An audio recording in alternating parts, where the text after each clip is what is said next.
Max Payne isn't just a video game. It's a story told through blood, bullets, and monologue. And this is everything from the people who made it to the man who lived it.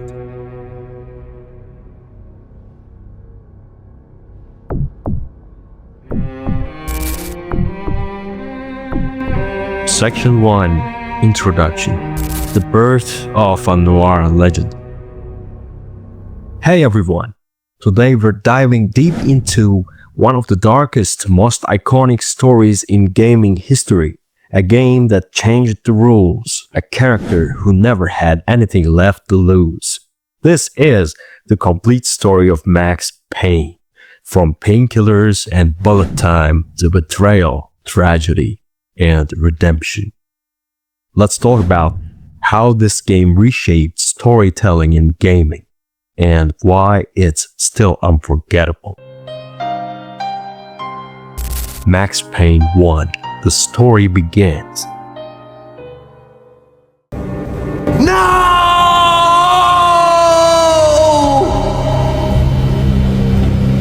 Max Payne 1 starts with one of the darkest openings in gaming history. You play as Max, a detective, a husband, a father. One snowy night in New Jersey, he comes home to a nightmare. His wife and baby are brutally murdered.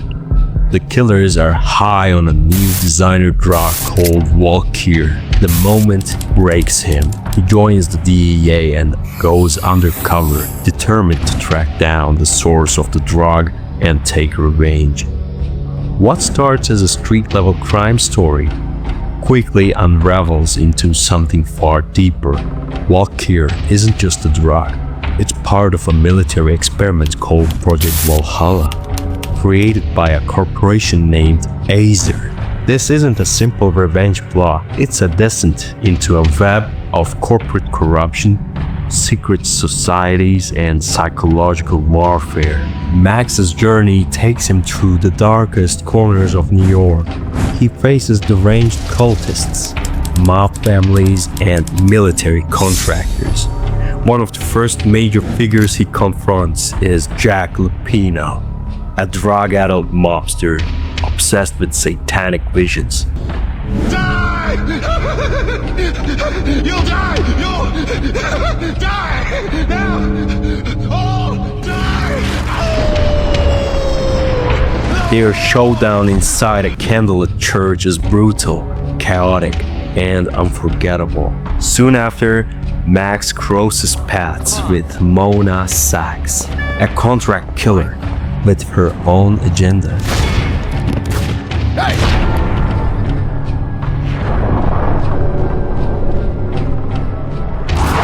She warns Max not to trust anyone and then disappears.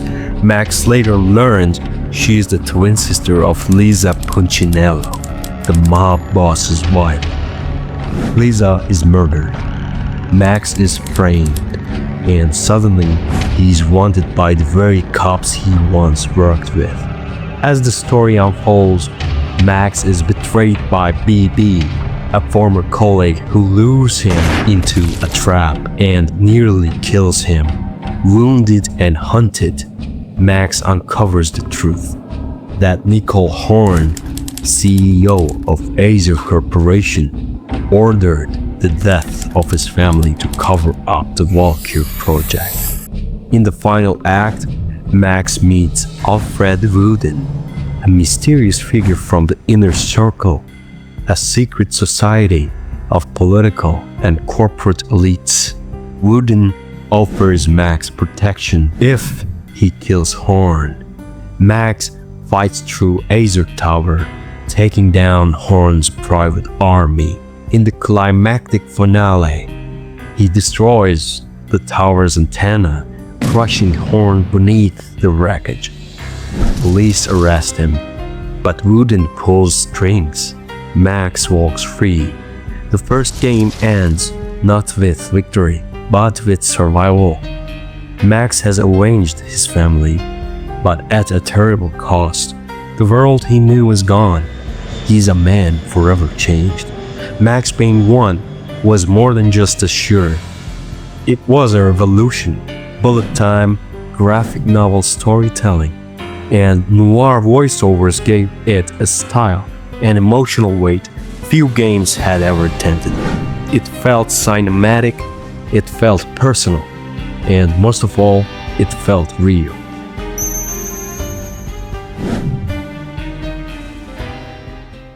Section 3. Max Payne 2: The Fall of Max Payne. Max Payne 2 picks up a few years after the events of the first game. Max is back on the force working as a detective in New York, but he's not the same man. The trauma lingers. The loss of his wife and daughter still haunts him. He's quieter now, slower, tired. The story opens with Max called to a crime scene and running straight into Mona Sachs. She's alive. Mona? Max, we gotta stop meeting like this. Not only that, she's a suspect in a murder tied to the inner circle. Max let her go, not out of duty, but out of something deeper: guilt, love, unfinished business. From there, Max is pulled into a conspiracy that goes far beyond the NYPD. The inner circle is still active but fractured.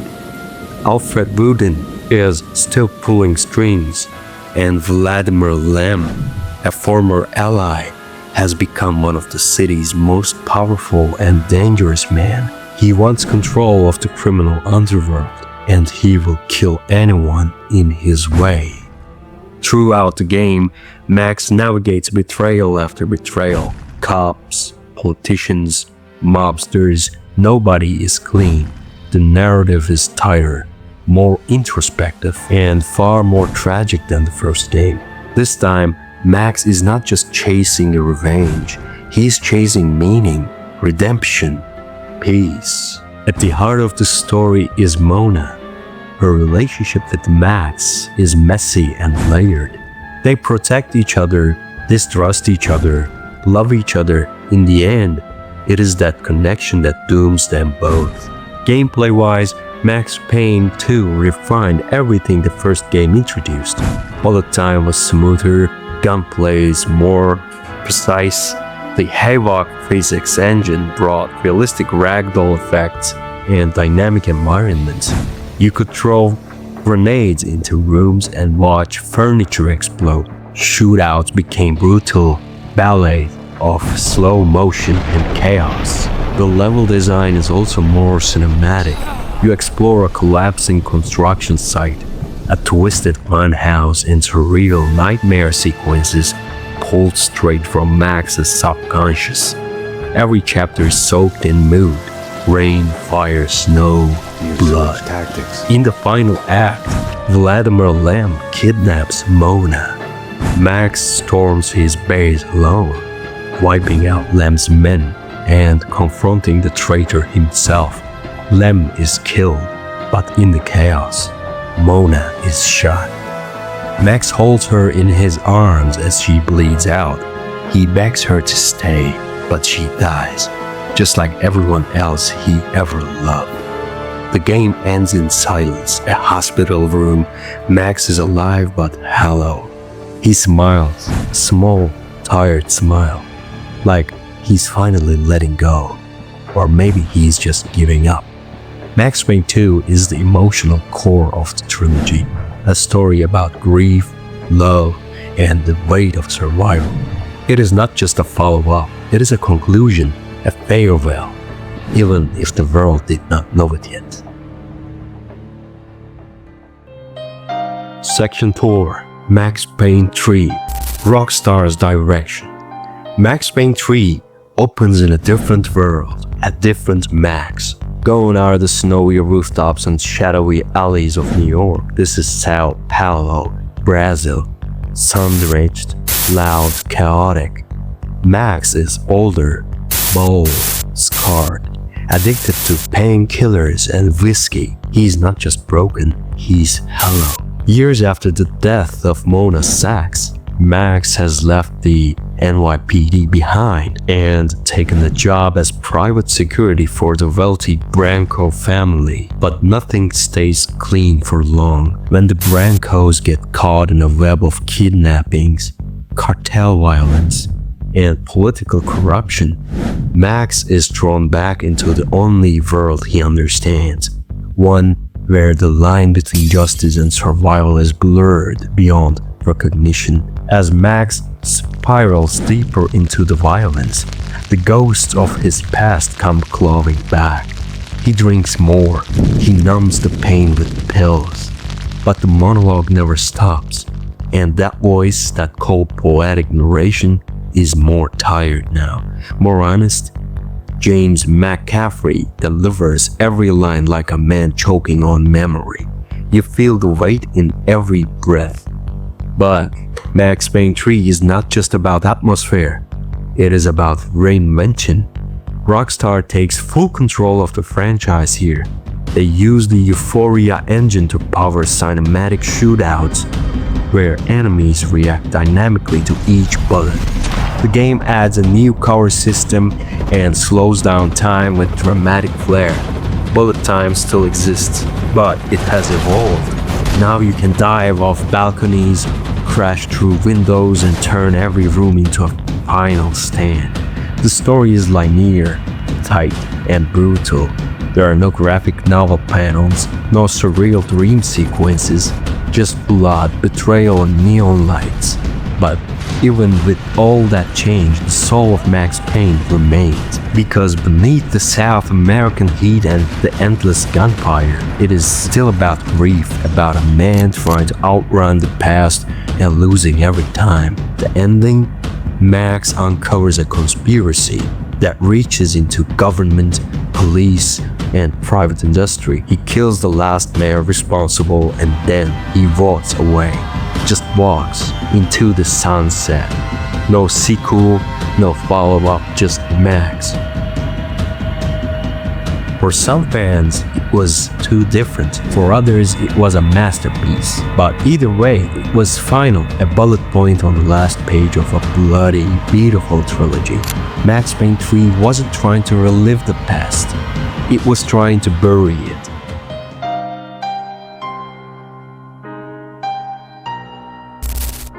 Section 5. The Voice of Max Payne. Sam Lake, James McCaffrey, and the Power of Monologue. You cannot talk about Max Payne without talking about the voice. Not just the literal voice, but the voice of the soul.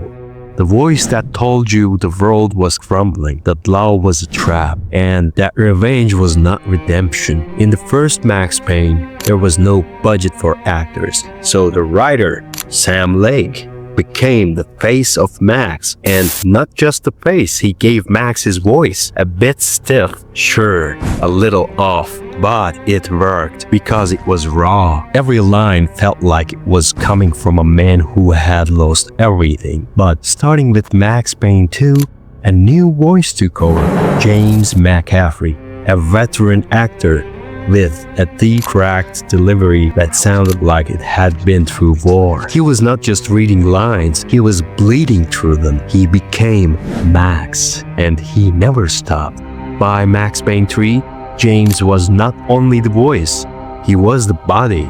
He performed all the motion capture, lending Max a physicality that matched his emotional weight. You could see it in his walk, hear it in his tone. This was a man beyond broken. This was a man surviving out of habit. The monologues, those inner thoughts that made the game feel like a noir level, were never just exposition. They were confessions, admissions of guilt, philosophical barbs thrown into the void. And James delivered them like he lived them. That is why Max Payne works, because his pain is not just visual, it is vocal. It is in every breath, every pause, every whispered line about fate or blood or memory. Sam Lake gave Max his poetry. James McCaffrey gave him his voice. Together, they created something immortal. A man we believed in, a man we listened to, a man who could walk through hell and still find words for the fire.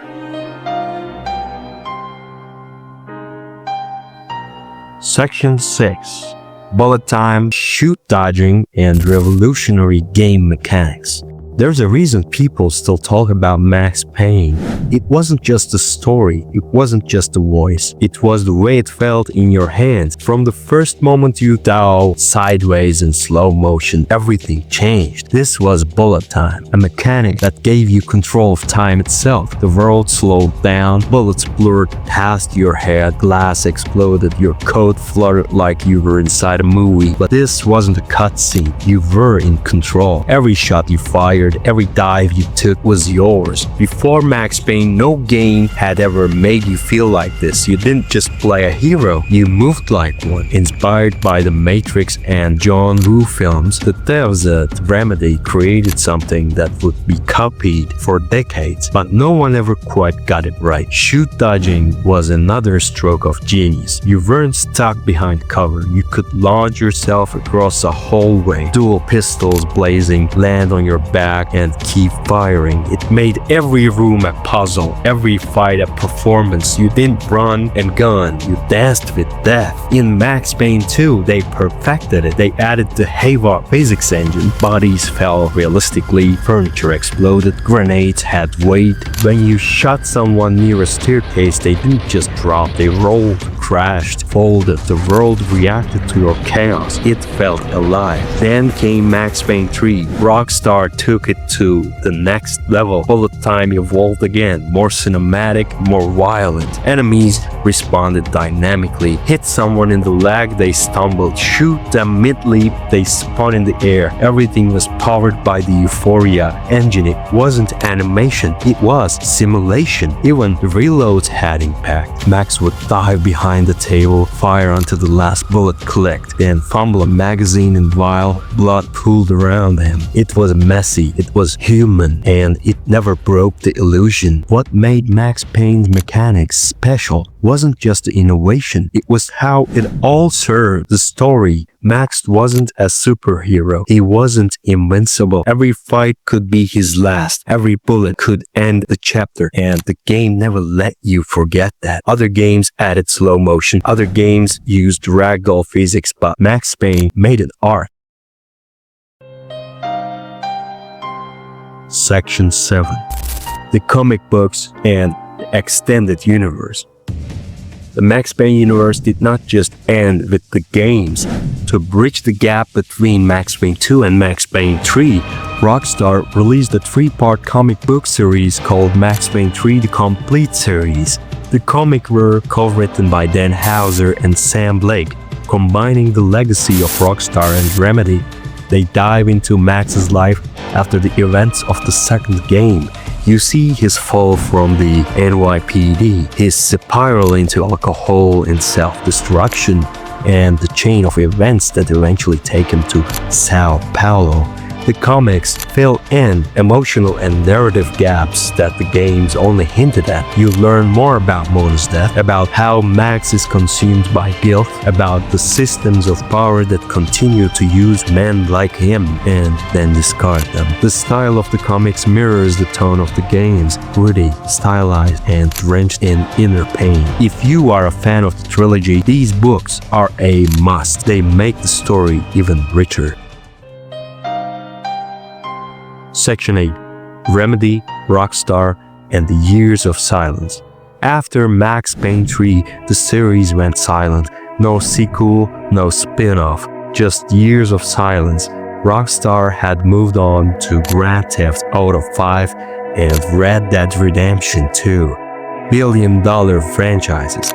Meanwhile, Remedy focused on new projects like Alan Wake, Quantum Break, and Control. Sam Lake kept telling dark, emotional stories, just not about Max. For a long time, fans assumed it was over. Max had his trilogy. His story was done, but behind the scenes, something was changing. Something was brewing. Section 9. The Remake. What comes next? In April 2022, the unthinkable happened.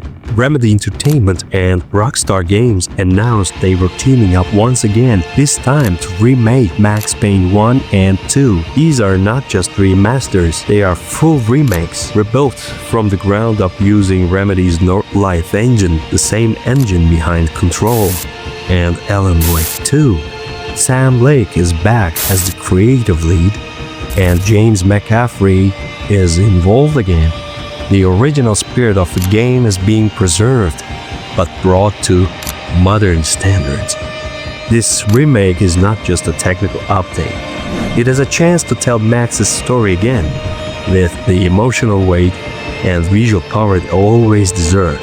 The streets of New York, the cold grip of revenge, the whispers of the inner circle, all of it reborn. No release date has been confirmed yet, but the excitement is real. Fans who grew up with Max, new players who never got to experience the originals, we are all waiting, because some stories do not fade. They just reload.